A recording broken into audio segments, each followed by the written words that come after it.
So let's start with the second property, that is intersection.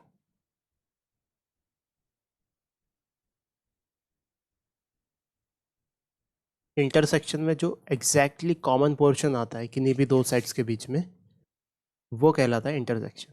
तो intersection of two sets A and B is denoted by A intersection B. ये उल्टा U का sign कहलाता है intersection. And it is a set, and it is a set which contains all elements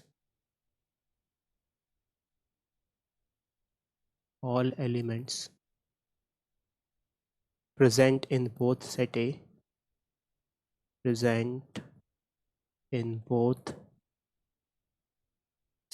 A and set B. ठीक है. Example, ये exactly जो हम कंटिन्यूस इंटरवल लिखते थे ना, यहाँ पे बस डिस्क्रीट है. तो इंटरसेक्शन मतलब कि कॉमन पोर्शन कुल मिला के, ये तो मैं ऑलरेडी आता है. तो जैसे 1 2 7 11 ये एक हमारा सेट दिया हुआ है A, और दूसरा सेट B दिया हुआ है जो है -1 2 3 5 11 55. बताना है, बताओ A यूनियन B वाला सेट क्या होगा, सॉरी A इंटरसेक्शन B वाला सेट क्या होगा. तो कॉमन चीज़ आइडेंटिफाई करो. 1 इसमें है लेकिन इसमें नहीं है, 2 दोनों में है, 7 दोनों में क्या, नहीं, 11 दोनों में है क्या, हाँ, बस यही कॉमन एलिमेंट्स हैं. तो इसका आंसर क्या होगा, 2 and 11, A इंटरसेक्शन B. अगर इसको हम देखें किसकी तरह, वेन डायग्राम की तरह,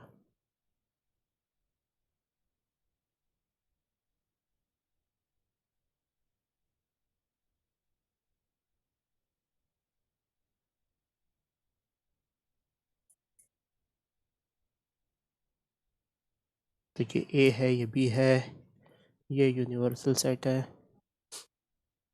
A में क्या क्या है, 1, तो पहले तो कॉमन मार्क कर लेते हैं, 2 और 11 कॉमन है, तो 2 और 11 कॉमन. बाकी बचे हुए 1 और 7 इधर मार्क कर लो.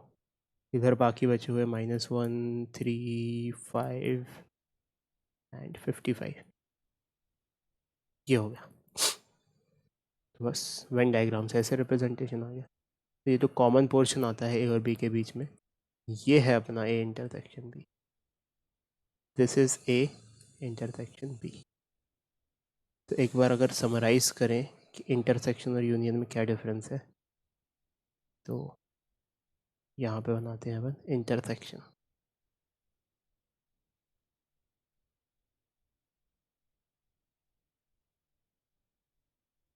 और यहाँ पे बनाते हैं यूनियन वेन डायग्राम में.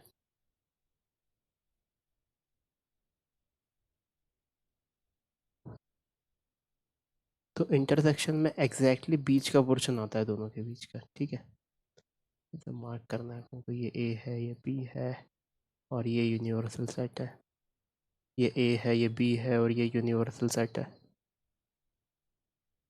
इस वाले में हम इंटरसेक्शन मार्क कर रहे हैं.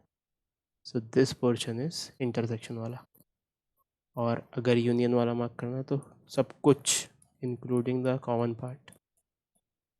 ठीक है, तो अगर हम अपने पेन से मार्क करें इंटरसेक्शन वाले को, तो वो कुछ ऐसा, ये है इंटरसेक्शन. और यूनियन क्या है, यूनियन ये है.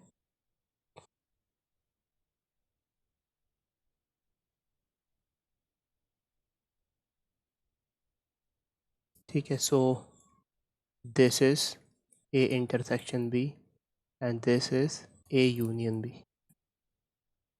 क्लियर, सिंपल सी चीज़, बनाते जाओ.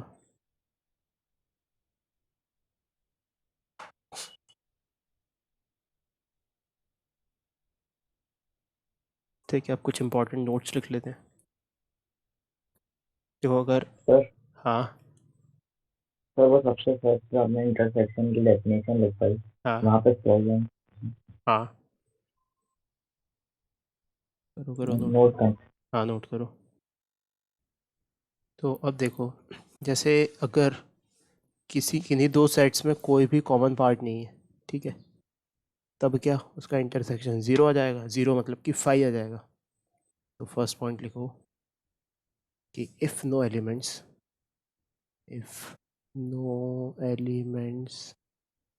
Between A and B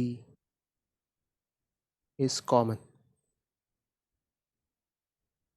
element between A and B is common, then they are called disjoint sets। ठीक है, डिसजॉइंट का मतलब उनमें कोई भी एलिमेंट कॉमन नहीं है। इस केस में A यूनियन B क्या होगा, सॉरी A इंटरसेक्शन B क्या होगा, कुछ भी नहीं, 5 है ना। कहने का मतलब कि अगर हमारे पास दो ऐसे सेट हैं जिनके कोई भी कॉमन एलिमेंट नहीं है, ए बी यूनिवर्सल सेट, इसमें मान लो सपोज 1 है, 2 है, 7 है, और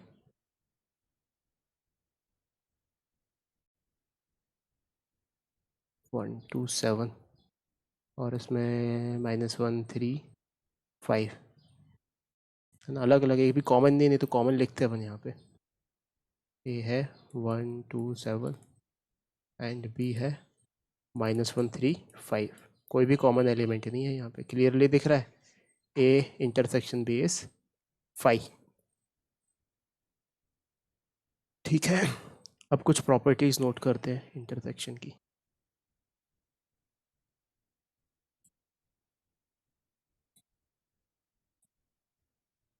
इंटरसेक्शन भी कम्यूटेटिव होता है। कम्यूटेटिव मतलब A intersection B is equals to B intersection A. तो property 1, A intersection B is equals to B intersection A, तो दिस इज कम्यूटेटिव। ऑब्वियस सी बात है ये प्रॉपर्टी 1। एसोसिएटिव भी होता है ये, तो नेक्स्ट लिखो प्रॉपर्टी 2 एसोसिएटिव।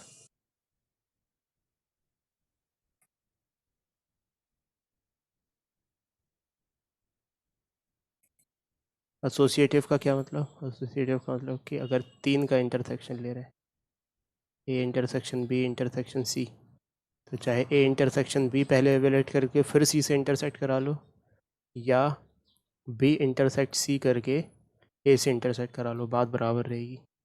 ठीक है, इसको फिगरेटिवली अपन समझ सकते हैं, बहुत ध्यान से देखना, क्योंकि मैं केवल डायग्राम से ही एक्सप्लेन कर रहा हूँ। तो मान लो हमारे पास सर हाँ सर ये तो मतलब जो 6 या 7 में से जो प्रॉपर्टीज पड़ी थी कम्युनिकेटिव एसोसिएटिव, ये तो वैसा ही है ना, सेम टू हाँ, सेम। ये वैसे ही है। तो यहाँ पे जैसे अब इधर फोकस करो इस वाले पे, कि 3 सेट्स हैं हमारे पास, ए बी एंड सी। तो तीनों का कॉमन इंटरसेक्शन है ये, A intersection B intersection C, दिख रहा है कि ये है वो। ठीक है, तो हम इसको किसी भी ऑर्डर में कर सकते हैं। मतलब पहला ऑर्डर क्या है? पहला ऑर्डर है कि ए और बी का इंटरसेक्शन मार्क करो। ए और बी का इंटरसेक्शन मार्क किया, ये हमने किया, ये बन गया ए और बी का इंटरसेक्शन। फिर क्या करो? फिर इसका इंटरसेक्शन ए इंटरसेक्शन बी, मतलब कि ये डैश्ड लाइन का सी के साथ इंटरसेक्शन निकालो। सी कहाँ है? सी है ये, देखो ए इंटरसेक्शन सी आ गया, है ना। मतलब A intersection B intersection C आ गया। या दूसरे तरीके से कैसे कर सकते थे हम? दूसरा अप्रोच ये था,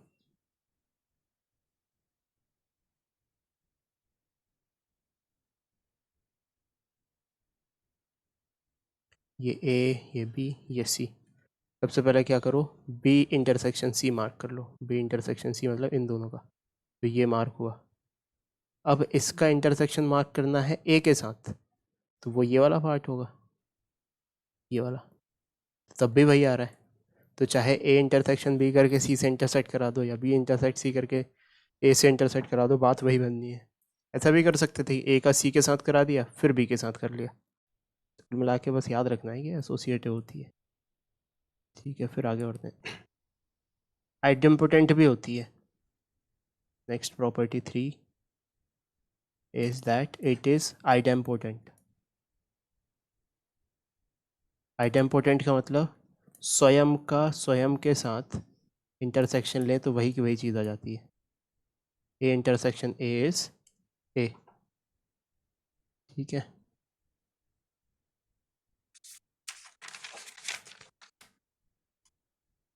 फिर next property it is distributive.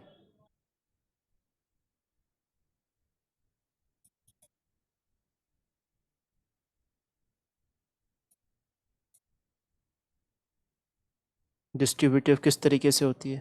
देखो, जैसे हमने A intersection B union C किया, ठीक है, तो इस इंटरसेक्शन को हम दोनों में डिस्ट्रीब्यूट कर सकते हैं। This can be written as A intersection B union A intersection C. Technically हमने क्या किया, इस इंटरसेक्शन को इसमें डिस्ट्रीब्यूट कर दिया। ठीक है, और 4.1 ये 4.2। अगर हम यूनियन को डिस्ट्रीब्यूट करना चाहें, A union B intersection C, गौर से देखना यहाँ पे यूनियन आ गया है अब, और ब्रैकेट के अंदर जो दो चीज़ें लिखी हुई हैं उनके बीच में इंटरसेक्शन है। इसको भी सिमिलरली हम डिस्ट्रीब्यूट कर सकते हैं। कैसे? A union B intersection B not B A intersection A union C. ये हो गया। अच्छे से नोट करो इसको और समझते हुए। सिंपल है अगर तुम टेक्निकली सोचो। ऐसे अपन करते थे ना कि ए इंटू मल्टीप्लिकेशन में करते थे डिस्ट्रीब्यूशन, ए माइनस बी है सी माइनस बी है कुछ ऐसा, तो ए सी माइनस ए बी कर देते थे। तो यहाँ पे वही कर रहे हैं।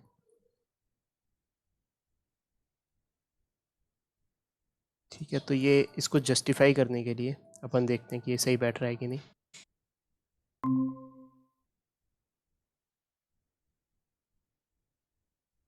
तो यहाँ देखो, एक रैंडम एग्जांपल लेते हैं। एक सेट ए है, एक सेट बी है और एक सेट सी है। ठीक है, अच्छा, इस एरिया को अपन ये वाले एरिया को, मतलब सारे इंडिविजुअल एरियाज को मार्क कर लेते हैं। इसको बोलते हैं एरिया नंबर 1। इस वाले को बोलते हैं एरिया नंबर 2, है ना। ये सेट ए है, ये सेट बी है, ये सेट सी है। इस वाले एरिया को बोलते हैं, बी वाले में जो केवल आइसोलेटेड बी जिसके अकेला है उसको बोलते हैं 3।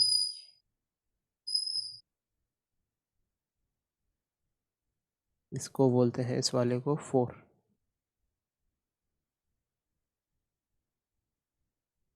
इस वाले को बोलते हैं जो आइसोलेटेड सी है 5। और इस वाले को बोलते हैं 6। और बचा कौन? ये बचा केवल, तीनों का कॉमन, तो दिस इज 7। ठीक है, तो अब इस चीज़ को देखो यहाँ पे, ये क्या प्रॉपर्टी लिखी है हमने? ये प्रॉपर्टी लिखी है A union B intersection C. तो बी इंटरसेक्शन सी पे फोकस किया।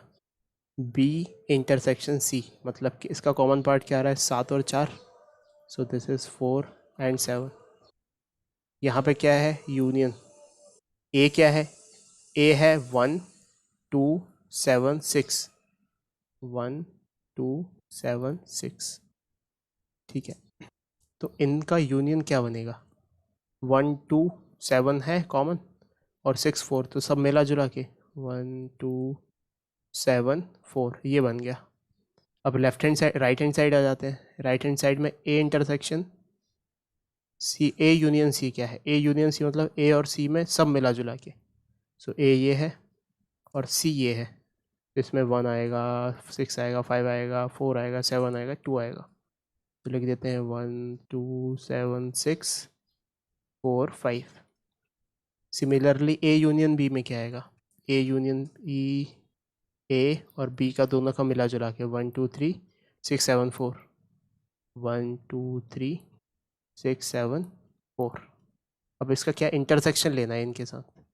कॉमन चीज़ें क्या है, 1 कॉमन है, 2 कॉमन है, 7 कॉमन है, 6 कॉमन है, 4 कॉमन है, 3 और 5 कॉमन नहीं है। तो क्या होगा इनका, 1 2 6 7 4। कुछ गड़बड़ हो गई। अच्छा, इसमें 6 भी आएगा क्योंकि हमें तो यूनियन लेना था यहाँ पे। यूनियन में वो चीज़ भी आती है जो अकेली भी है, तो ये और ये बराबर आ गए। तो ऐसे जस्टिफिकेशन देख सकते हैं इसका अपन। ठीक है, इसके बाद नेक्स्ट प्रॉपर्टी, अच्छे से नोट कर लो इसको, ये बहुत इंपॉर्टेंट है। जब तुम रिवाइज करो ये खुद से मतलब फील करके एक बार लिखोगे तो हो जाएगा। So I am waiting while you are noting. So next property लिखो, प्रॉपर्टी 5। तो इसको ऐसे बोल सकते हैं, this is law of phi and universal set. तो अगर हमने ए का इंटरसेक्ट, किसी भी सेट ए का इंटरसेक्शन लिया नल सेट के साथ, तो मतलब कि कोई कॉमन एलिमेंट नहीं आएगा फाई, क्योंकि फाई में कोई एलिमेंट ही नहीं है। या हमने ए का यूनियन लिया फाई के साथ, तो सारे एलिमेंट्स आ जाएंगे, है ना। ये तो देख चुके हैं पहले अपन। तो इसका आंसर होगा ए। तो ये लिखने की ज़रूरत नहीं है क्योंकि हम अभी इंटरसेक्शन वाली चीज़ें लिख रहे हैं। ठीक है, अब देखो ए का अगर इंटरसेक्शन लिया हमने यूनिवर्सल सेट के साथ, तो अब यूनिवर्सल सेट में तो सब कुछ है, तो ए में एक ही चीज़ नहीं है, तो इन दोनों का कॉमन पॉइंट क्या होगा, ए। तो ये भी समझ में आ गया हमको। ठीक है, फिर नेक्स्ट ऑपरेशन पे आ जाते हैं, that is difference of two sets. Difference of two sets. तो डिफरेंस क्या है, हमने मतलब ए में से बी माइनस किया, तो इसका मतलब ए में से वो चीज़ें घटा दी जो बी में है। ठीक है, तो लिखने के लिए हम क्या लिखें इसमें, difference of two sets, of two sets A and B is denoted by a minus b and is the set containing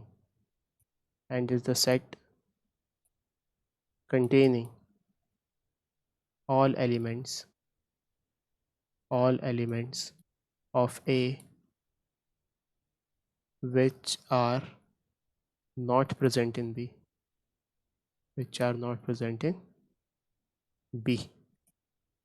जैसे एग्जाम्पल, एक सेट है A 1 to 7 9 और एक सेट है B -1 -1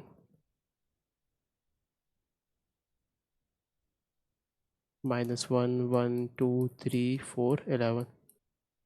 ठीक है, तो हमें क्या, अगर a माइनस बी निकालना है तो कैसे निकालेंगे, a के वो एलिमेंट्स से b के वो एलिमेंट्स माइनस कर दो जो इसमें है। तो कौन कौन से हैं दोनों में, एक तो 2 है, एक तो 1 है, बाकी और कुछ कॉमन नहीं है। इसका मतलब ये दोनों चले जाएंगे इससे। So a minus B is nothing but 7 and 9। ठीक है, सिमिलरली अगर b माइनस ए लिखना है तो इसमें से 1 और 2 चले जाएंगे, तो इट विल बी -1 3 4 11। ये हो गया यहाँ पे। तो अब यहाँ पे हम इसको वेन डायग्राम में रिप्रेजेंट करते हैं कि what does a minus b signifies। let's say this is a and this is b। ठीक है, ये यूनिवर्सल सेट है, तो हमने क्या कॉमन पोर्शन हटा दिया उसमें से। सो ये वाली जो चीज़ है, ये वाली चीज़, this is a minus B, और ये वाली जो बीच वाली चीज़ है, this is a intersection b। और ये जो चीज़ बच गई, इसको क्या इससे मार्क कर देते हैं, b में वो पोर्शन हटा के जो इंटरसेक्शन में है दोनों का, that will be b minus a। ठीक है, तो इसको हम कुछ इस तरीके से लिख सकते हैं कि a यूनियन b क्या था, सब कुछ मिला जुला के। So a union b can be written as a minus b union a intersection b union b minus a, ऐसे लिख सकते हैं इसे।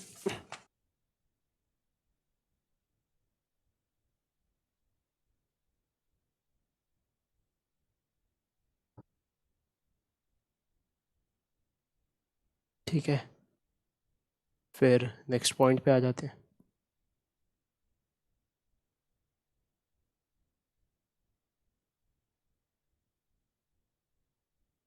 जिस called symmetric difference.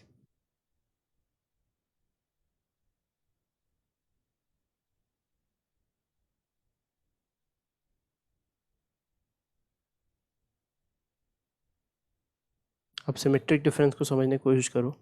Symmetric difference मतलब कि जो ए में भी है और बी में भी है, बस उसको हटा के जो ए और बी में कॉमन है, मतलब कि इसके इंटरसेक्शन को हटा के लिख देना।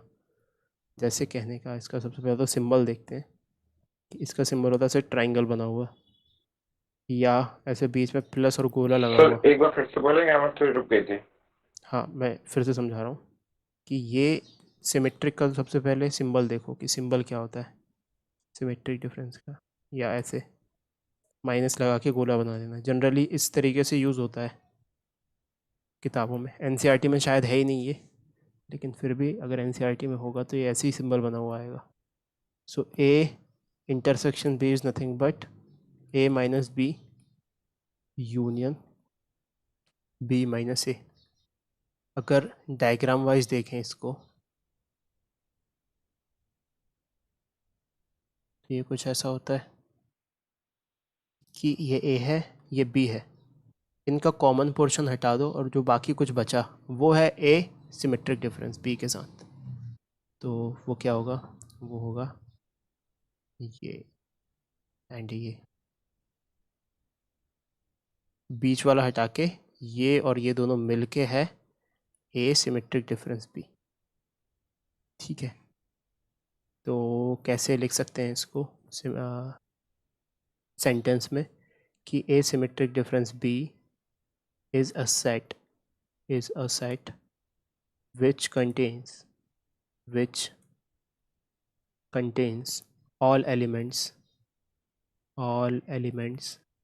present in A or in B but not in both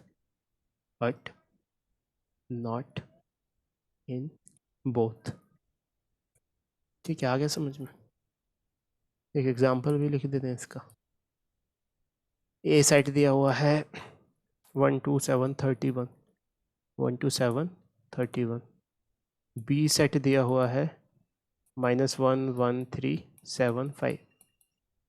ठीक है, तो यहाँ पे अगर हमें इन दोनों का सिमेट्रिक सेट निकालना है, ए सिमेट्रिक बी, तो इसमें वो नहीं आने चाहिए जो इन दोनों में कॉमन हो। कौन कौन कॉमन है? 1 कॉमन है, ठीक है, 7 कॉमन है, और कुछ कॉमन है और कुछ नहीं। तो आंसर क्या होगा इसका, बचे हुए लिख दो, 2 31 -1 3 5, ये हो गया। ठीक है,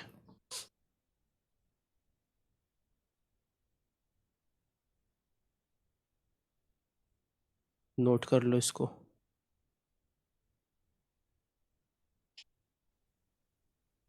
तो मैं तुम्हें एक प्रैक्टिकल एग्जांपल देता हूँ इसका सेट का। क्या यूट्यूब पे अपन चैप्टर्स अपलोड करते हैं, ठीक है, तो let's say theory of equations के चैप्टर्स अपलोड किए, तो जब अपलोड करते हैं तो हमसे पूछता है कि कौन सी प्लेलिस्ट में डालना है, ठीक है। तो लेट्स से मैंने एक वीडियो नंबर 1 है उसको थ्योरी ऑफ इक्वेशन की प्लेलिस्ट में डाल दिया, और एक डाउट डिस्कशन की प्लेलिस्ट में भी डाल दिया कि उसमें मैंने कुछ डाउट डिस्कशन भी किए थे सॉल्व। तो वो दोनों प्लेलिस्ट में चला जाएगा, एक तो थ्योरी ऑफ इक्वेशन में आ जाएगा वीडियो नंबर 1, और एक डाउट डिस्कशन वाला था उसमें भी आ जाएगा वो। डाउट डिस्कशन की प्लेलिस्ट में भी वीडियो नंबर 1 आ गया, ठीक है। आपको मैं दूसरा चैप्टर कम पढ़ रहे हैं, मान लो सपोज कोई चैप्टर नंबर 2 है इंटीग्रेशन, और उसका प्लेलिस्ट बनाई, तो इंटीग्रेशन की प्लेलिस्ट थी वो, ठीक है। और उसमें भी कुछ डाउट डिस्कशन हुए थे, तो डाउट डिस्कशन वाली प्लेलिस्ट में भी टिक कर दिया। तो एक अलग प्लेलिस्ट होगी जिसका नाम होगा इंटीग्रेशन, उसमें वीडियो नंबर 2 आएगा, और डाउट डिस्कशन में भी 2 आ जाएगा, ठीक है। तो अगर इन दोनों का इंटरसेक्शन लिया, इंटरसेक्शन का क्या मतलब, ऐसा इंटीग्रेशन जिसमें डाउट डिस्कशन क्लियर किए गए हो, इंटीग्रेशन का वो चैप्टर जिसमें डाउट डिस्कशन भी सॉल्व हुई हो, तो 2 आ जाएगा, है ना। और इन दोनों का इंटरसेक्शन लिया तो ऐसा चैप्टर जिसमें थ्योरी ऑफ इक्वेशन के डाउट डिस्कशन क्लियर किए गए, तो 1 आ जाएगा, यहाँ से 2 आ जाएगा। तो ये मतलब बहुत प्रैक्टिकल यूटिलिटी है इसकी, कि जैसे ये कोडिंग लिखी होगी जब प्लेलिस्ट बनाई होगी, तो ऐसे कोडिंग लिखना पड़ती है वहाँ पे मैथमेटिक्स में, कि आपको किधर भेजना है इसको। तो हमने ऐसा कोड बना के यहाँ पे इंटरफेस पे एक वो बना दिया, क्या बोलते हैं अपना, ऐसा टिक लगाने का ऑप्शन दे दिया कि टिक लगा सकते हो इसमें, और बहुत सारे ऑप्शंस हैं। तो ऐसा कोड सेट किया कि अगर किसी ने इस पे टिक लगाया तो इधर जाएगा, लेकिन इफ़ दोनों पे टिक लगाया तो इधर भी जाएगा और इधर भी जाएगा, ठीक है। तो ये सेट का हमें बेसिक आइडिया होना चाहिए अगर हम आगे चल के कोडिंग करना चाहते हैं तो, है ना।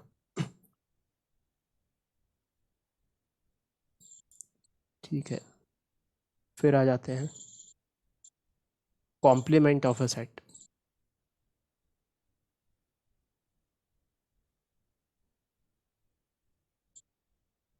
कि सेट का कॉम्प्लीमेंट क्या होता है,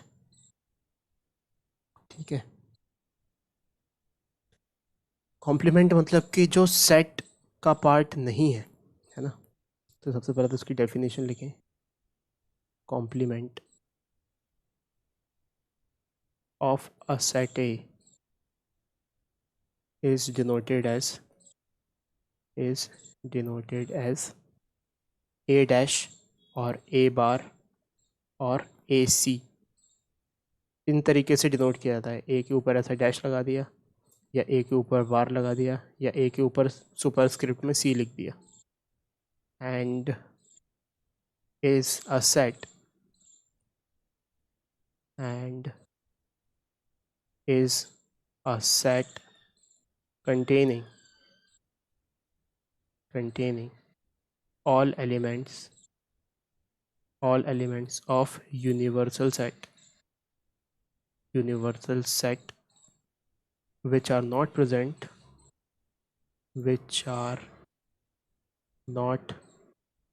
present in A, ठीक है। मतलब यूनिवर्सल सेट में से एक हटा दो, जो बच जाए वो हमारा कॉम्प्लीमेंट्री सेट है। कहने का मतलब अगर हम इसको वेन डायग्राम से प्रस्तुत करें तो लेट्स से ये सेट ए है और ये यूनिवर्सल सेट है, तो कॉम्प्लीमेंट ऑफ ए जो होगा वो यूनिवर्सल को हटा के पूरा जो बचा वो होगा, ठीक है। मतलब ए को हटा दिया और बाकी सब जो बच गया that is the complementary set. So this shaded part is the complementary set, A dash और ए बार और ए सी, ठीक है। अब कॉम्प्लीमेंट की कुछ प्रॉपर्टी होती हैं वो लिख लेते हैं हम। सो नेक्स्ट लिखो प्रॉपर्टीज़ ऑफ कॉम्प्लीमेंट।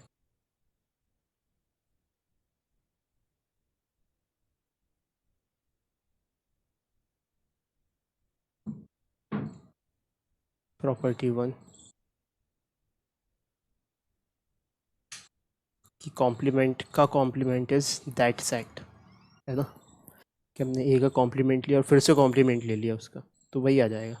जैसे कहने का मतलब कि हमने जो ए का कॉम्प्लीमेंट लिया था वो आया था बचा हुआ यू, तो अब बचे हुए यू का कॉम्प्लीमेंट लेंगे तो ए आ जाएगा, है ना।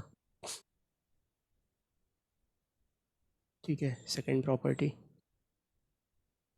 प्रॉपर्टी 2, ए यूनियन बी का जो कॉम्प्लीमेंट है दैट इज़ ए का कॉम्प्लीमेंट इंटरसेक्शन बी का कॉम्प्लीमेंट।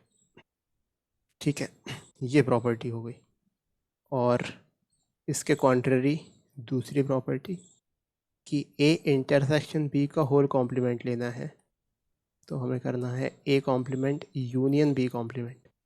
बहुत याद रखने वाली प्रॉपर्टी है कि जैसे ही हमने इसका कॉम्प्लीमेंट किया यूनियन के साथ, इंडिविजुअल कॉम्प्लीमेंट्स में इंटरसेक्शन आ गया, और अगर इंटरसेक्शन लेके कॉम्प्लीमेंट किया तो इंडिविजुअल्स का कॉम्प्लीमेंट्स का यूनियन आ गया इंडिविजुअल कॉम्प्लीमेंट्स का। तो इसको वेरीफाई करते हैं, हम देखते हैं सही है कि नहीं। तो हमने बनाया सबसे पहले तो ए और बी। तो अब तुम्हारा बहुत ज़्यादा फोकस चाहिए इसमें, क्योंकि उसको अपन को अच्छे से समझना है। तो दो सेट बना लिए ए बी, ठीक है। ये यूनिवर्सल सेट है। जो ए का अकेला आइसोलेटेड पोर्शन है उसको 1 बोल दिया, जो ए और बी के दोनों का कंबाइंड पोर्शन है उसको 2 बोल दिया, और जो बी का आइसोलेटेड पोर्शन है उसको 3 बोल दिया, और जो बचा हुआ बाकी यूनिवर्सल के बाहर, मतलब यूनिवर्सल ए और बी हटा के बचा हुआ उसको 4 बोल दिया। ठीक है, तो अब इसको देखना, इसमें क्या लिखें, ए यूनियन बी।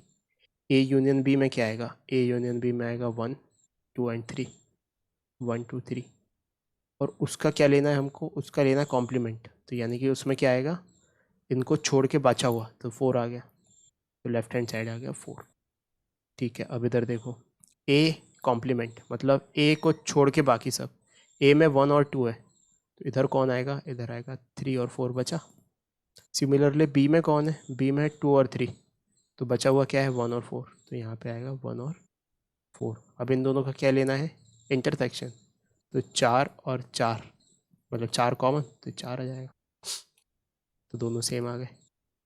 इसको वेरीफाई कर लेते हैं, ए इंटरसेक्शन बी का कॉम्प्लीमेंट, ए इंटरसेक्शन बी देखते हैं, वो है 2, 2 का कॉम्प्लीमेंट लिया मतलब 2 को छोड़ के बाकी सब 1 3 4, तो this comes out to be 1 3 4। अब consider A complement, A complement is A को छोड़ के बाकी सब, तो 1 और 2 है ए में, तो 3 और 4 बचा, ये आ गया 3 4। Similarly B complement, B complement मतलब कि बी को छोड़ के बाकी सब, बी में 2 और 3 है, तो बचा 1 और 4, तो 1 और 4। इसका क्या लेना है, यूनियन, तो कॉमन तो 4 है, 3 और 1 भी है, तो इसका क्या जाएगा 1 3 4। देखो दोनों साइड से सेम आ गया, तो ऐसे वेरीफाई भी हो जाएगा ही। ठीक है, नोट कर लो इसको समझते हुए।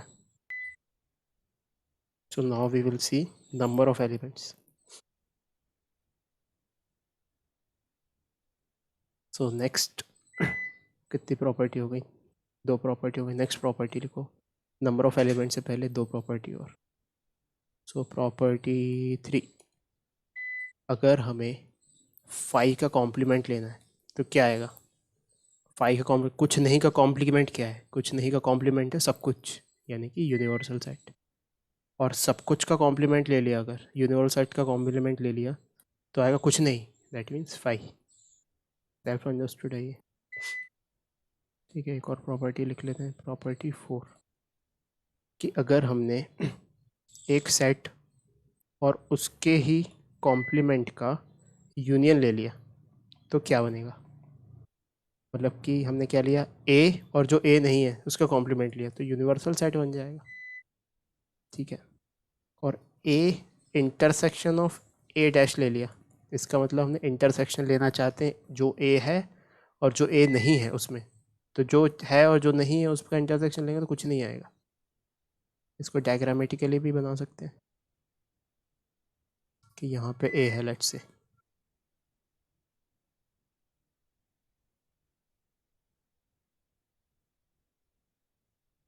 तो ए डैश क्या होगा, ए डैश होगा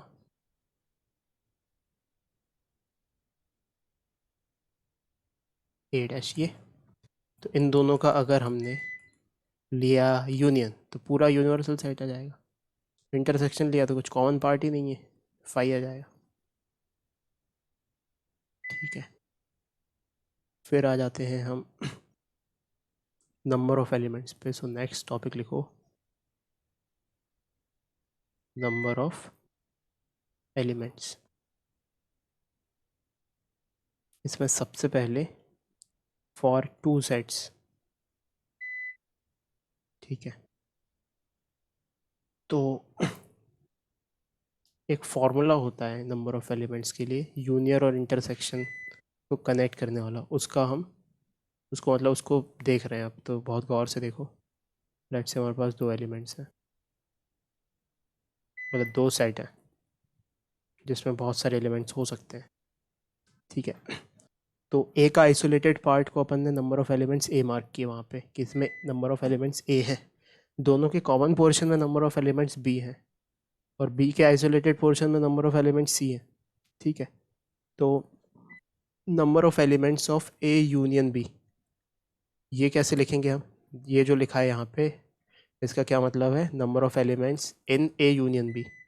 ए यूनियन बी क्या मतलब कि ए और बी दोनों मिला के, तो मतलब सब कुछ मिला के ए बी सी। तो इसका आंसर होगा ए प्लस बी प्लस सी। जब इसको किस तरीके से लिख सकते हैं अपन, तो देखना, number of elements of A that is small A, number of elements is in B that is small b, and number of elements in A intersection B, so that is C। ठीक है, अच्छा number of एक बात गलत लगी, number of elements in A is A and B, तो यहाँ पे ए प्लस बी आएगा। And number of elements in B is C and B, so ये बी प्लस सी आएगा। तो देखना, अगर इन इन इक्वेशंस पे फोकस करो, ये तीन इक्वेशंस पे, इनको हम जोड़ दें A plus B and B plus C, तो हमने एडिशनली क्या किया? हमने एडिशनली, अच्छा एक और गड़बड़ लिख दी यहाँ पे, A intersection B is B. तो अगर इन दोनों को जोड़ दें तो ए और सी तो आएगा ही आएगा, बी दो बार आ जाएगा, तो एक बार ये घटा दिया जाए तो ये चीज़ मिल जाएगी। कहने का मतलब कि अगर हम number of elements of A union B लिखना चाहते हैं, so that is number of elements of A plus number of elements of B. अब ऐसा करने से क्या, हमने डबल काउंटिंग कर ली, इतने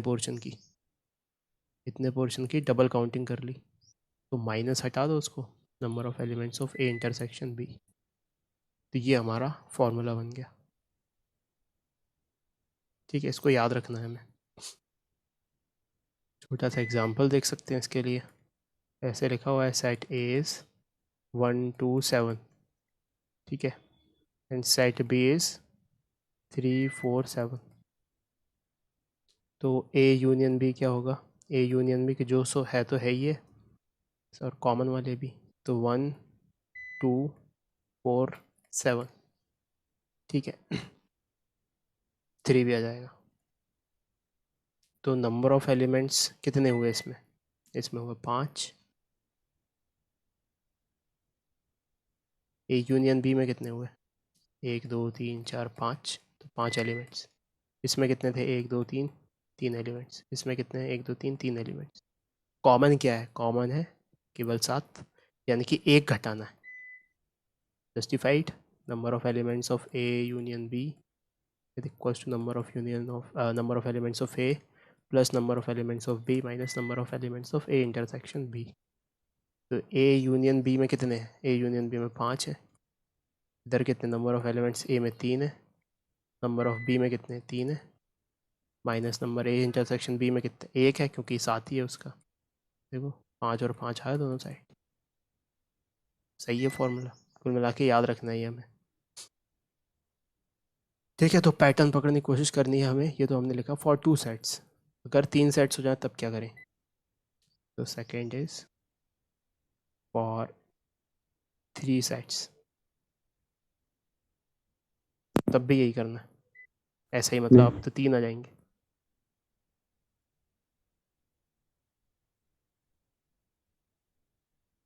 तो इसका डायग्रामेटिकली देखते हैं, बहुत गौर से नोट करना है ना, धीरे धीरे बोल रहा हूँ ताकि साथ में नोट करते जाओ। तो ये ए, ये बी और यहाँ पे सी, सारे कॉमन आइसोलेटेड को मार्क कर रहे हैं अपन। ये ए, ये बी, ये C, D, E, F, G, this is A, this is B, this is C, ये यूनिवर्सल सेट।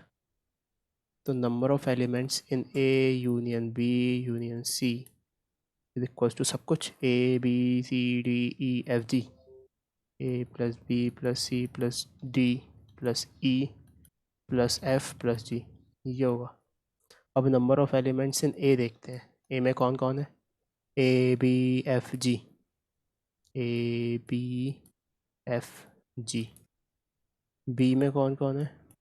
बी में है B C D G, B C D G. E में सी में कौन कौन है? सी में D E F G, D E F G. ठीक है, तो अगर इन तीनों को जोड़ दिया हमने तो बी का डबल काउंट हो गया, सी का, जी का डबल काउंट हो गया, जी का इनफैक्ट ट्रिपल काउंट हो गया, एफ का डबल काउंट हो गया, डी का भी डबल काउंट हो गया। तो अब एफ बी डी इनका डबल काउंट हो रहा है और जी का ट्रिपल काउंट हो रहा है। ठीक है, तो हमें ऐसा कुछ घटाना पड़ेगा इसमें से कि ये सब हट जाए, सिंगल काउंट में आ जाए। तो यहाँ पे अपन नेक्स्ट लिखते हैं number of elements in A intersection B. So A intersection B को देखो, ये और ये बी और जी है इसमें, तो इसको लिखा अपन ने बी प्लस जी। ठीक है, फिर number of elements in A intersection C में लिखते हैं। ए और सी में लिखा तो ये आया अपने पास एफ और जी, सो एफ एंड जी। तीसरा लिखा number of elements of A intersection B, तो ए इंटरसेक्शन बी में क्या आया? नहीं सॉरी, ए इंटरसेक्शन बी तो हो गया, B intersection C. So B intersection C में क्या आया? जी और डी, तो this is G and D. तो अगर इनमें से ये सब घटा दें तो बी चला जाएगा एक बार, एफ चला जाएगा एक बार और डी चला जाएगा, तो ये सिंगल आ जाएंगे एफ जी और एफ बी और डी। लेकिन जी तो हमेशा हमेशा के लिए चला जाएगा क्योंकि 3 बार जी चला जाएगा यहाँ से, लेकिन जी एक बार तो आना चाहिए। तो अब देखते हैं जी क्या है। जी है एक्चुअली में A intersection B intersection C, तीनों का कॉमन पार्ट जी है। इसका मतलब इसको प्लस करें, इसको प्लस करें, इसको प्लस करें, इन तीनों को माइनस कर दें और इसको प्लस कर दें तो हमारे पास ये आ जाएगा। तो इस फॉर्मूले को अपन को नए तरीके से देखना है। Number of elements in A union B union C is equals to number of elements of A plus number of elements of B plus number of elements of C minus number of elements of A intersection B minus number of elements of A intersection B intersection C minus number of elements of A intersection C plus number of elements of A intersection B intersection C. ठीक है, तो 3 set के लिए ऐसा काम चल गया। ये चीज़ याद रख लेनी है हमें। इस नोटेशन को नोटेशन वाइज हम थोड़ा सा इजी वे में प्रस्तुत कर सकते हैं, क्योंकि n A n B n C क्या है? सेट का एक बार जब नंबर लिया, इंडिविजुअल सेट के सम किए, तो यहाँ पे फिर सेकंड 3 सेट माइनस कौन से किए जिसमें तीनों का 2 एट ए टाइम इंटरसेक्शन लिया है, और फिर तीसरे में क्या ऐड किया? 3 एट ए टाइम इंटरसेक्शन लिया है। तो this can be equivalently represented as sigma of number of elements of A minus sigma of number of elements of A intersection B plus sigma of number of elements of A intersection B intersection C. बचपन में तुमने ये sigma का notation पता होगा तुम्हें। Sigma क्या होता है? सिग्मा होता है जो सम को रिप्रेजेंट करता है। So in short this can be represented as like this. ठीक है, तो इससे हमें एक जनरल पैटर्न समझ में आ रहा है। जैसे दो एलिमेंट्स थे, तो देखना अभी, A number of elements of A union B union C को हमने कुछ ऐसे लिखा था, number of elements of A plus number of elements of B minus number of elements of A intersection B. तो ये तो इंडिविजुअल के नंबर्स के सम और ये इंटरसेक्शन के सम को माइनस कर दिया था। It was like sigma N A minus sigma N A intersection B. इसके आगे बढ़ा ही नहीं फॉर्मूला, क्योंकि दो ही थे, ए यूनियन बी था ये। 3 में क्या आया, 3 में एन ए आया, एन ए इंटरसेक्शन बी आया और n A intersection B intersection C आया। वैसे ही 4 में क्या आएगा, 4 में 4 चीज़ें आएंगी, 1 2 3 और चौथी चीज़ भी आ जाएगी। तो जैसे 4 का लिखें अगर अपन, number of elements of A union B union C union D, तो इसमें लिखेंगे सिग्मा ऑफ एन ए, मतलब चारों के इंडिविजुअल के sum, minus sigma of A union B के numbers plus sigma of N A intersection, not कुछ बोल गलत रहा हूँ, लिख सही रहा हूँ, A intersection B intersection C, और फिर चौथी टर्म आएगी minus sigma N A intersection B intersection C intersection D. तो ऐसे जनरल रख सकते हैं, general formula.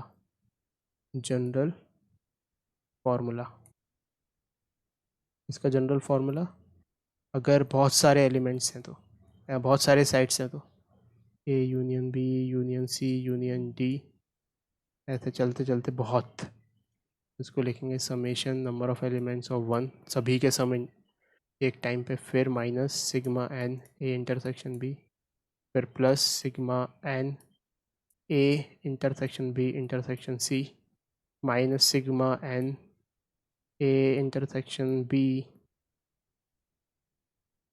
Intersection C intersection D plus and so on, ऐसे चलता जाएगा प्लस माइनस करते करते। ठीक है, तो ये नोट कर लो।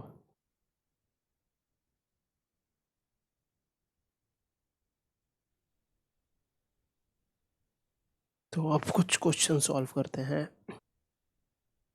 so write down along with me. First question, in a survey of 600 students in a school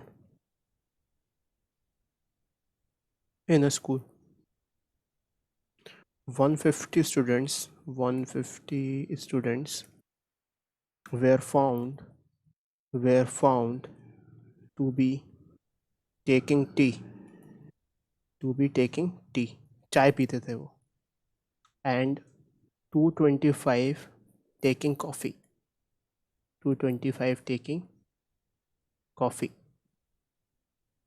100 were taking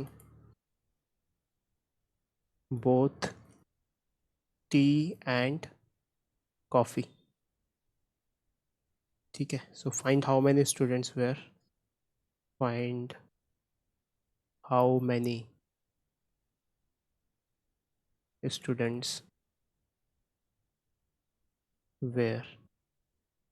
taking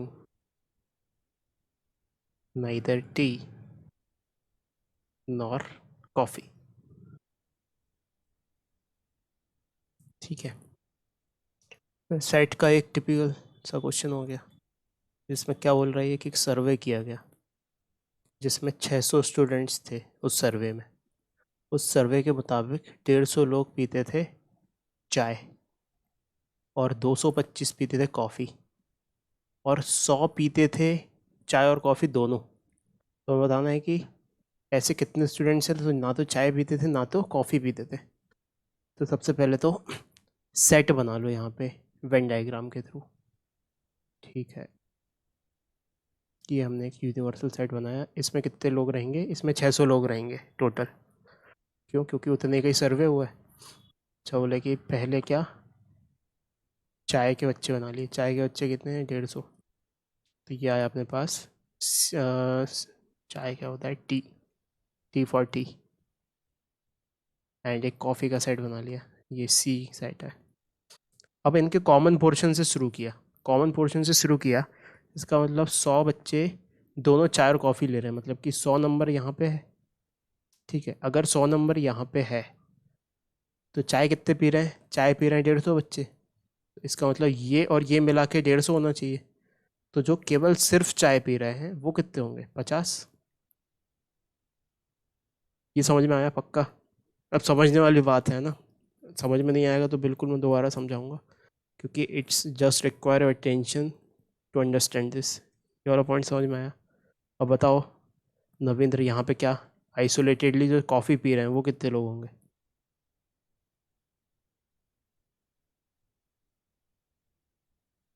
जैसे यहाँ पे टोटल कॉफ़ी पीने वाले 225 हैं और कॉमन है 100। तो हाँ, जो केवल कॉफ़ी पी रहे हैं वो कितने होंगे? इधर क्या लिखूँ? 132, 125। 132। ठीक है, इसका मतलब ये मिला के 50, 100 और 125 मिला के लोग कुछ ना कुछ पीते हैं, और जो कुछ नहीं पीते वो यहाँ पे आएंगे। तो कितने आएंगे? टोटल 600 लोग हैं इस दुनिया में, मतलब उस सर्वे में। और कुछ ना कुछ जो पीते हैं वो कितने हैं? 50, 100 और 125। तो इसमें से माइनस किया 50, 100 और 125, तो ये हमारे पास आया 600 माइनस 125 और 100, 225, 225 और 275। 275 माइनस किया तो ये अपने पास 325। इसका मतलब जो कुछ भी नहीं लेते दे आर 325। तो हम कहेंगे आंसर क्या है? आंसर वही पूछा इसने कि how many students were taking neither T nor coffee. So answer is 325 students. ये आया समझ में? सर ये तो बिल्कुल रीजनिंग की तरह है जो हमको 10th में कराया था, सेम क्वेश्चंस ऐसे होते थे। हाँ, ऐसे ही होते हैं ये क्वेश्चंस। तो बोर्ड एग्ज़ाम में हम ऐसे करके नहीं लिखेंगे, तो ऑब्जेक्टिव अप्रोच है। बोर्ड एग्ज़ाम में हमें बाकायदा ऐसे लिखना पड़ेगा, number of elements in A union B, मतलब ए यूनियन बी यहाँ पे टी और सी है। तो एक बार जस्ट मैं लिख के दिखा दे रहा हूँ। तो उसमें क्या लिखेंगे हम? Number of T plus number of C minus number in A intersection C. तो ये कितने हैं? ये हैं हमारे पास 150 नंबर जो चाय पीते हैं। ये कितने हैं जो कॉफ़ी पीते हैं? कॉफ़ी पीते हैं 100, नहीं 225। और जो दोनों पीते हैं वो 100 है। तो इसको सॉल्व करके हमारे पास जो आएगा वो 100 आ जाएगा। नहीं 100 नहीं आएगा, 275 आ जाएगा इसको सॉल्व करेंगे तो। ठीक है, मतलब ये आ गया। अब हमें क्या चाहिए? जो कुछ नहीं पीते, मतलब कि हमें चाहिए number of T union C का कॉम्प्लीमेंट। तो वो आएगा 600 माइनस 275। मतलब 600 को लिखने से पहले हम ऐसे लिखेंगे, number of elements in universal set minus number of elements in T union C. तो फिर ऐसे लिखेंगे 600 माइनस 275 इज इक्वल टू 325। तो बोर्ड एग्ज़ाम में लिखने के लिए ऐसे लिखना पड़ेगा, ये जो हमने ऊपर दिमाग से किया।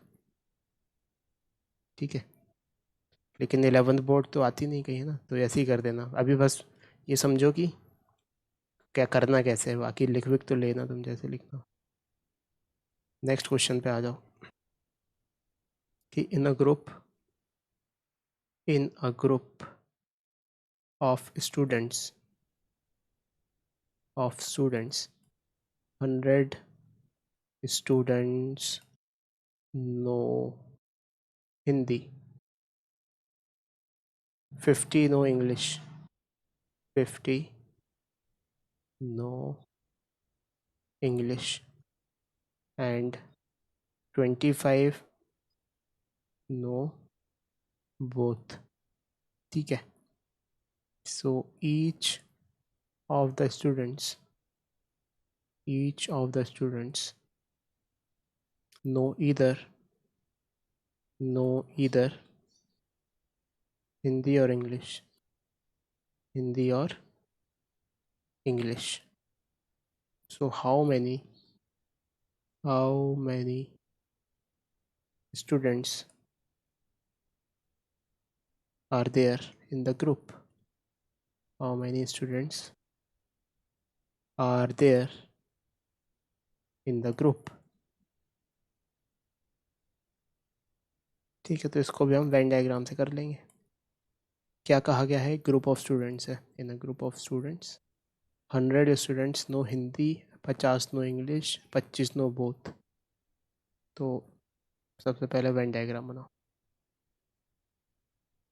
ये यूनिवर्सल सेट, ये हिंदी का सेट,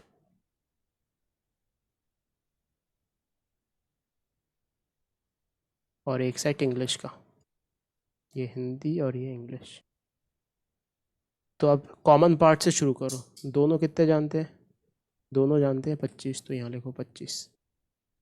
अब बोला है कि 100 स्टूडेंट्स नो हिंदी, तो मतलब यहाँ पे क्या लिखें? 75, क्योंकि ये और ये मिलके 100 होना चाहिए। सिमिलरली 50 नो इंग्लिश, तो यहाँ कितना होना चाहिए? ये और ये मिलके 50 होना चाहिए। 25 ऑलरेडी है, तो यहाँ पे आएगा 25। ठीक है।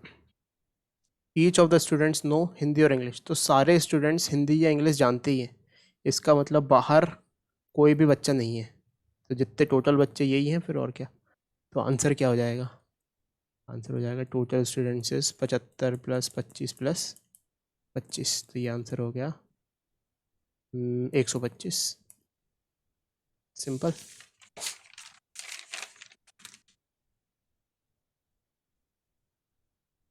Yes sir. फिर आ जाते हैं एक और सवाल पे। In a survey of 60 people, in a survey of 60 people, it was found that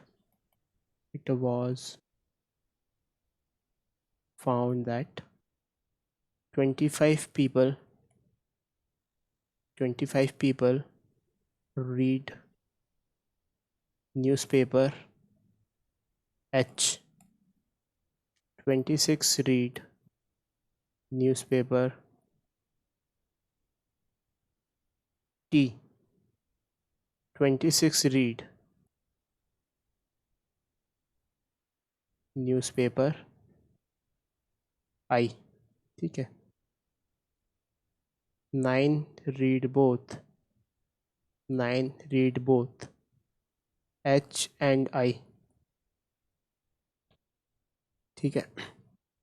11 read both H and T। 8 read both T and I। ठीक है। 3 read all the newspapers।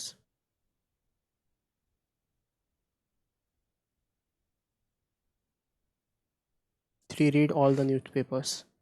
So find A part. The number of people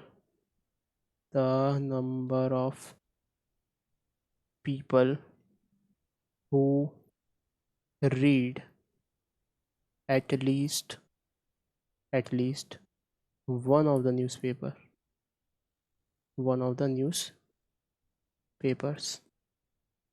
B, the number of people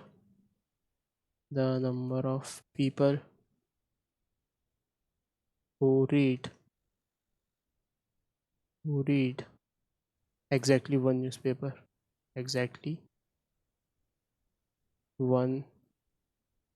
newspaper. ठीक है। तो हमारे पास फिर situation आ गई है, तो पढ़ते हैं one by one. In a survey of 60 people, 60 लोगों का सर्वे किया गया। It was found that 25 read newspaper H, 26 reads newspaper T and 26 read newspaper I। ठीक है। 9 read H and I, 11 read both H and T, 8 read both T and I, और 3 reads both all the newspaper, not both, all the 3 newspapers. तो हमें बताना है कि बताओ कम से कम एक न्यूज़पेपर पढ़ने वाले लोग कितने हैं। ठीक है। और फिर बताना है कि एग्जैक्टली एक न्यूज़पेपर पढ़ने वाले लोग कितने हैं। तो बस शुरू होगा। सबसे पहले तो एक बनाया यूनिवर्सल सेट, उसमें 3 बनेंगे। अब एक न्यूज़पेपर H, एक न्यूज़पेपर I और एक न्यूज़पेपर T। ये बन गया। ढंग से गोले नहीं बनते।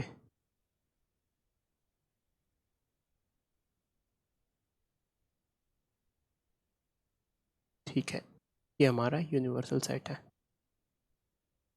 इस यूनिवर्सल सेट में टोटल 60 लोग हैं,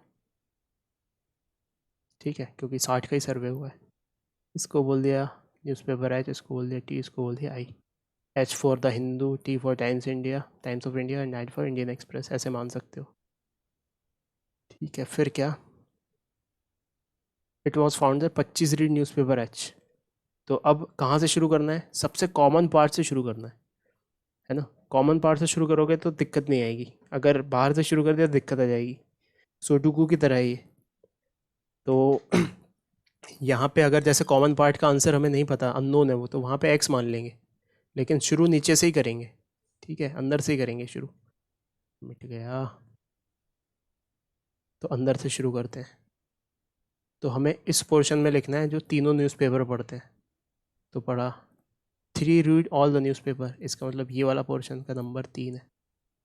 फिर 8 read both T and I, T और आई को पढ़ने वाले 8 हैं, मतलब ये और ये मिला के 8 हैं। तो 3 तो हो गया, मतलब यहाँ क्या आएगा 5, तभी तो 8 आएगा मिलके, ठीक है। फिर आ गए हम 11 read both H and T, H and T में 11 रीड करते हैं, 3 तो हो गया, यहाँ कितना आएगा 11 में से 3 गए तो 8 आएगा यहाँ पे। फिर 9 read both H and I, H and I को 9 रीड करते हैं, तो यहाँ 3 आ चुका, यहाँ क्या आएगा 6। फिर आगे बढ़े 26 रीड न्यूज़पेपर आई, 26 लोग न्यूज़पेपर आई पढ़ते हैं। तो आई में 3 और 6 और 5, 14 तो आ चुका है। 26 बनाना है तो क्या करें 12, ठीक है। फिर आ गए वो और ऊपर 26 रीड न्यूज़पेपर टी, मतलब टी के अंदर 26 आने चाहिए। 8, 3 और 5 आ चुके हैं, 8, 5, 13 और 3 16, तो यहाँ पे कितना आएगा 10। फिर 25 रीड न्यूज़पेपर एच, तो 25 आने चाहिए इस गोले के अंदर। 8, 3, 11, 11 और 6 17, 17 और 8 आएंगे तब 25 बनेगा, तो 8 आ गए यहाँ पे। तो अब टोटल पढ़ने वाले उम्मीदवार कितने हैं, सबसे पहले तो ये देख लेते हैं कि the number of people who read at least one of the newspaper, मतलब एक ना एक पढ़ रहे हैं। तो पहले का आंसर क्या होगा, इन सब का सम। तो 8 + 8 + 10 + 6 + 3 + 5 + 12, इसको सॉल्व करेंगे तो 8 और 8 16, 10 26, 26 और 6 32, 33 34 35 40 और 12 52। इसका मतलब ये सब मिला जुला के 52 है, मतलब जो कुछ भी नहीं पढ़ते वो है 8, ठीक है। तो पहले का आंसर हो गया 52। दूसरे का आंसर, दूसरा क्या है, number of people who read exactly one newspaper, exactly one, दूसरा न्यूज़पेपर टच भी ना करते हो, एक ही न्यूज़पेपर, तो वो 8, 10 और 12। तो 8 + 10 + 12, यह है हमारे पास 30। 30 लोग ऐसे हैं जो केवल एक न्यूज़पेपर पढ़ते हैं। आया समझ में, यस सर। ठीक है, नोट कर लो।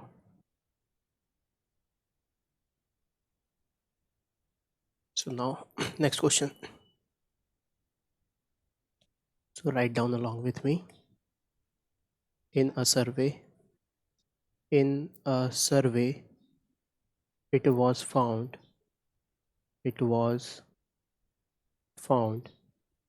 that 21 people like product A. 21 people like product A. 26 liked product B, and 29 liked product C, ठीक है। If 14 people like products A and B, 12 people liked 12 people liked products C and A. 14 people liked products B and C, and 8 liked all the three products.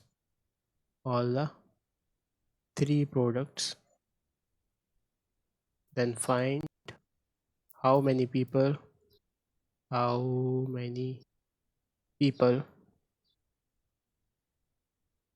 liked product C only. ठीक है, तो अभी यहाँ पे अपन वही Venn diagram बनाएंगे। तो सर्वे के मुताबिक 3 प्रोडक्ट है बाज़ार में, मतलब 3 पे सर्वे किया गया, ए बी और सी। तो हमने सबसे पहले तो हमारे 3 गोले बना लिए। ये बन गए 3 गोले, ये ए, ये प्रोडक्ट बी और ये प्रोडक्ट सी। और ये एक यूनिवर्सल सेट के अंदर है जिनका सर्वे किया गया सबका। ठीक है, तो उल्टा शुरू करना है सबसे कॉमन पॉइंट से। तो तीनों लोग क्या लाइक कर रहे हैं? तीनों लोग कितने हैं? तीनों प्रोडक्ट लाइक करने वाले 8, यहाँ पे आ जाएगा 8। फिर 14 people like B and C, B here C है 14, तो ये कितना हुआ 6। ठीक है, फिर 12 पीपल लाइक सी एंड ए, तो 12 पीपल सी एंड ए, सी किधर है ये और ए इधर है 12, तो ये हुआ 4। फिर 14 people like A and B, 14 people like A and B, A और बी 14, तो 8, तो यहाँ कितना आएगा 6। फिर एक मिनट, क्या कर दिया, ए और बी कितने लाइक कर रहे हैं 14, हाँ सही है। फिर 29 liked product C, 29 liked product C, तो इस गोले के अंदर 29 आने चाहिए। 4 और 8 12 और 6 18 ऑलरेडी आ चुके हैं। 29 लाने के लिए यहाँ कितना लाना पड़ेगा 11। वैसे आंसर आ चुका है, क्यों? क्योंकि उसने पूछा सवाल में कि how many people liked product C only, लेकिन अब कर रहे हैं तो सभी कर लेते हैं। वैसे आंसर यहीं से आ जाएगा यहाँ पे 11, कि अकेला सी किसको पसंद है, इतने लोगों को, 11 लोगों को। सो आंसर ओनली सी वाला इज़ 11। तो आंसर तो आ गया, लेकिन और ये भी मार्क कर लेते हैं, प्रैक्टिस हो जाएगी। तो 26 लाइक्ड प्रोडक्ट बी, तो प्रोडक्ट बी के अंदर बी के गोले में 26 आने चाहिए, जिसमें से 6 और 6 12, 12 और 8 20 आ चुके हैं, तो कितने बचे यहाँ पे 6। और 21 लाइक्ड प्रोडक्ट ए, तो प्रोडक्ट ए में 21 आने चाहिए, तो 6 और 4 10 10 18, तो यहाँ पे कितने आने चाहिए 3 और आने चाहिए, तो 21 होगा। वैसे आंसर क्या है 11। ठीक है, आया समझ में? Yes sir. है ना, नोट कर लो इसको। Yes sir. तो होमवर्क लिखो,